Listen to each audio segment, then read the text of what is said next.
가장 큰 이제 문제가 제가 보기에는 언론이 의도적으로 이 문제를 다뤄주지 않는 것. 처음에 한두 번은 우리도 비판을 하면 언론 왜 이래 이렇게 막 욕을 했지만 지속적으로 조직적으로 총동원이 되어서 이 문제가 국민들에게 알려지지 않도록 하는 이 행위, 저는 실제로 분노하고 있거든요. 네. 왜 이런 거야? 이게 말이 돼?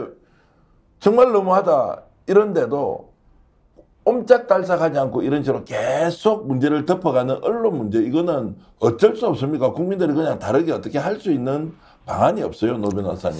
이제요, 제가 아침에 이제 뉴스 토마토에서 뉴스인사 프라임이라고 2부를 해요. 예. 이게 그 화요일마다 하는 코너가 서초의 봄이라고 하는 코너가 있거든요. 예. 그러니까 이제 서초동의 그 검찰이 어떤 식으로 언론을 다루는가, 혹은 또 서초동에 있는 그 검찰 정권이 어떤 식으로 우리들이 잘 모르는 무언가를 하는가, 이제 이런 것들에 대한 특별 토크를 하는 그런 코너인데요. 여기에 그 오랫동안 법조 를 오랫동안 다녔던 대 기자가 나와가지고 이제 검찰 특화된 변호사님하고 같이 얘기를 나누거든요. 근데 오늘 얘기 중에 하나가 이제 그런 주제가 있었어요. 한동훈 비대위원장이 서초동에 있었을 때 편집국장이라고 하는 별명이 있었다. 그러니까 그럴 정도로 기자들에게 자기가 던져주고 싶은 얘기를 던져주면 기자들이 알아서 그걸 받아가지고 쓰고, 이런 식으로 그 검사와 언론인이 이렇게 서로 주고받고 해가지고 제대로 된 먹잇감 던져주면 그거를 언론사가 알아서 받아 쓰고, 이제 이런 식으로 한 거 맞지 않냐, 이제 이렇게 질문을 했더니, 사실 저는 그 내용을 알고 있었거든요. 그 네. 얘기를 했더니 그 기자님이 의외의 말을 합니다. 한동훈 비대위원장이 그거 시작한 거 아닙니다. 이렇게 말해요. 그럼 누가 한 겁니까? 물어봤더니 그 위에 윤석열 대통령이 훨씬 더 잘해요. 그래요? 훨씬 더 잘했습니다. 왜냐하면 윤석열 대통령이 특수부에 오랫동안 있었었고, 한동훈 비대위원장의 윗선이었잖아요. 상사였잖아요. 특수부의 수사는 기선제압과 이 소문과 사람들의 이 이미지 메이킹이 훨씬 더 중요한 거 아니냐 이렇게 말을 하면서, 예컨대 노무현 대통령이 예전에 그 논두렁시계 사건 있지 않습니까? 그냥 논두렁시계 이 한마디만 하면 실제 그것은 사건하고 본질이 같든 안 같든 그게 사실이든 아니든 전혀 중요하지 않고 그 사람의 이미지를 더럽게 만드는데 중요하기 때문에 그냥 그거 하나로 모든 게 끝난다는 거예요. 근데 그런 거를 특수부 검사들이 너무 잘 알아서, 특히 그거를 제일 잘하는 사람이 윤석열 대통령이었다는 거예요. 그 기자 말이. 네. 그래서 하는 말이, 그것을 하고 나면 수사 제대로 안 해도 상관없고 그냥 그 사람한테 모욕만 주면 되는 것이고, 그럼 나머지 언론사들이 알아서 착착착착 써주고 수사는 다 끝나버린다는 거예요. 나중에 그게 사실이든 아니든 하나도 안 중요하다는 거거든요. 자, 그러면 그런 식으로 언론사와 이 언론의 방향까지 다 정해주고 머리를 다 짜가지고 계획을 짜가지고 했던 특수부 검사 출신들의 이 현재 이 대통령실에 있는 사람들이 제일 먼저 이 정권 들어와서 하는 일이 뭡니까? 방통위 장악하고 언론사들 다 이렇게 장악하고 다 내 밑에, KBS 사장님, 예, 민영화시키고 다 내 예. 밑에 들어왔잖아요. 예. 지금 이 언론들의 기능, 우리가 지금 현재 언론사에 있는 기자들의 성향도 옛날에 있는 그 기자들하고 많이 다르지만, 우리 전계한 평론가도 옛날에 기자였잖아요. 네. 그 당시에 기자들이 가지고 있던 결기하고 지금 현재 기자들이 보여주는 게 다르잖아요.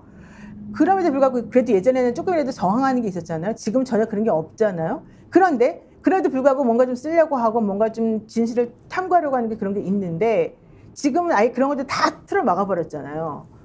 그런 상황에서는 아무리 사실이든 뭐든 뭔가 좀 조사해서 뭘 해보려고 하더라도 실제 그런 걸 못하게 만들어요. 그러면 처음엔 사람들이 그래도 이건 옳지 않습니다 하면서 뭔가 좀 저항하려고 하고 반항하려고 하고 해봐요. 하지만 아무리 해도 그건 안 된다는 거예요. 그러면 점점 이 방향으로 쭉 가게 되면 진실은 없어지게 되고 결국 그게 사실이 돼버리고 지금처럼 돼버린다는 거죠. 그러면 언론은 이제 모르고 속는 게 아니라 알아서 기고 원하는 대로 해주고 뭔가 떡고물을 먹고, 이런 이제 일종의 자기들 입장에서 보면 선순환이고 우리가 보면 완전 악순환의 고리에서 우리 사회를 정말로 좀 먹고 깔아먹고 있다, 이렇게 이제 볼 수밖에 없는 거죠. 근데 문제는 그게 더 나쁜 거는 그렇게 되어가고 있다는 것조차도 이제 모른다는 거죠. 그래서 현재 지금 이 총선 구조가 그렇게 되어가고 있는 건 아니냐, 이게 이제 걱정. 그래서 지금 이제 총선에서 윤석열 정권과 싸워야 될 게 아니고 정말로 이런 언론들을 상대로 국민들이 저항 운동을 하지 않으면 안 된다. 그래서 이번에 인천 부평에 출마하는 노정면 전 YTN 앵커 같은 경우는 자기가 국회에 들어가면 제일 먼저 할 일은 보수 언론을 아예 보지 않겠다는 거예요. 보는 순간 오염이 돼서 안 된다. 이게 여론도 호도하고 있고 실제 사실도 왜곡하는 게 너무 많아서 그렇죠. 예. 이걸 어떻게 하느냐. 통로가 완전히 차단돼 있는 데다가 진실을 알 길이 없다. 이제 이렇기 때문에 언론과 전면전을 선언할 수밖에 없는 것 아니냐라고 했는데 목사님, 네. 언론이 이렇게 하는 상황에서 국민들이 그 언론을 믿고 있다. 그러면 우리는 그 언론과 우리 자신을 어떻게 해야 돼요? 저는 그렇게 봅니다.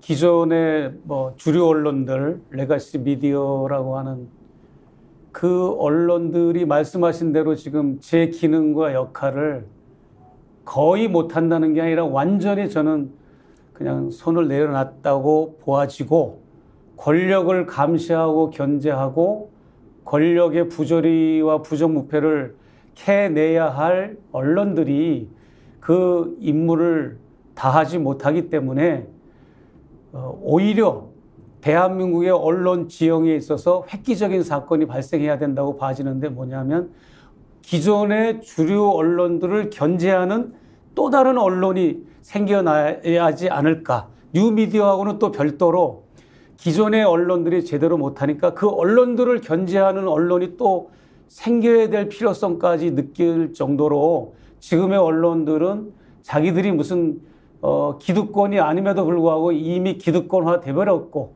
또 권력에 기생하는 정도의 수준이 됐기 때문에 제가 그냥 제 눈으로 봤을 때는 언론이 아니고 기자가 아니라 거의 정보 유통회사 직원들, 예, 그래서 자기네 회사에 이익이 있으면 보도 안 하고 이익이 없으면 보도 안 하고 뭐 이제 이런 식의 어떤 자기네 회사의 기득권과 이익에 따라서 보도 유무도 결정을 하고 진실 유무는 상관없습니다. 국민의 알 권리도 상관없고 오직 자본의 원리대로만 작동되는 게 지금 한국의 기존 주류 언론들이기 때문에 저는 이렇게 봐요. 또 이 권력이 이제 세 가지 권력이 작동되고 있는 것으로 제 눈에는 보이는데 하나는 정치 권력, 하나는 언론 권력.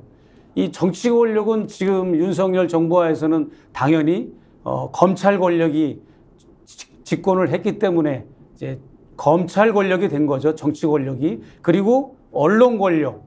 그리고 그 안에 언론 권력과 정치 권력을 작동하는 카르텔의 중심에는 자본의 권력, 대기업이라든지.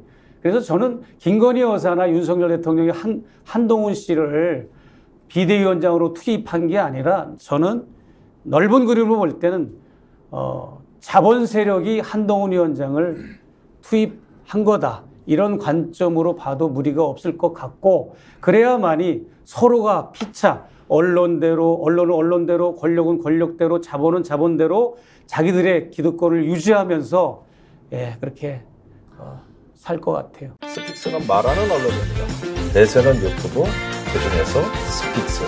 좋아요, 댓글, 구독, 알림 설정. 여러분이 저희를 사랑해 주시고 우리가 여러분을 사랑하는 4가지 방법입니다.